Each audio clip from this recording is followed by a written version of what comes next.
Officials at the Louisiana Department of Agriculture and Forestry say they've detected the bird flu in a second flock of chickens in the state. This comes a week after the state health department reported the first severe human case of the disease in Louisiana. So this morning, our Matt Venezia actually live at the LSU Vet School, learning a bit now how LSU Vet Med Diagnostics, they can actually test for this, share what you need to look out for. Matt, good morning.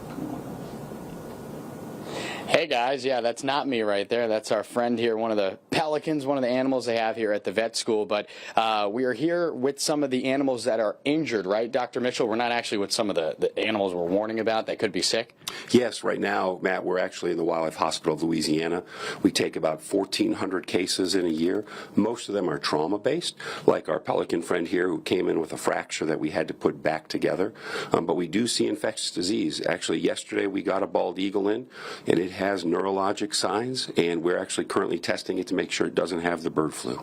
Okay, and speaking of those signs, right? So I'm sure, are there some that are similar when you're looking at humans that might come down with the bird flu versus the animals? Like, what are the differences that you see and maybe similarities between animals that have the illness as well as humans? Absolutely. So with the influenza virus, it usually starts as respiratory, whether you're an animal or a human.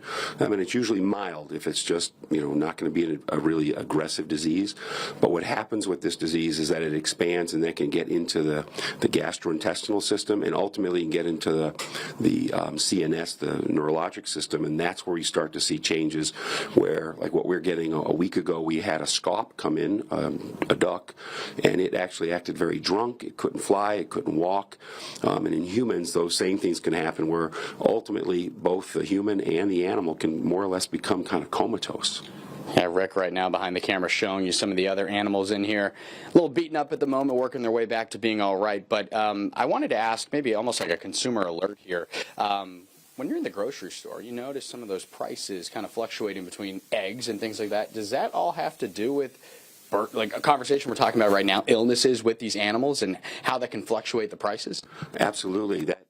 Everything that everyone's remembering the last few years where all of a sudden the egg prices really spiked and they kind of came down and they spiked again, all associated pretty much with bird flu. That's why this is a seasonal thing we see, and it's not untypical. Probably going to start to see that again with how aggressive the virus has been this year. So prepare for those eggs. Yeah, keep it in mind when you're getting ready to get the haul for the family, right? Got Christmas holiday coming up in a couple days when it comes down to getting those eggs and whatnot. So good insight there. Thank you so much, Dr. Mitchell. With that, we'll send it to Jared back in the studio at the Weather Center. Jared?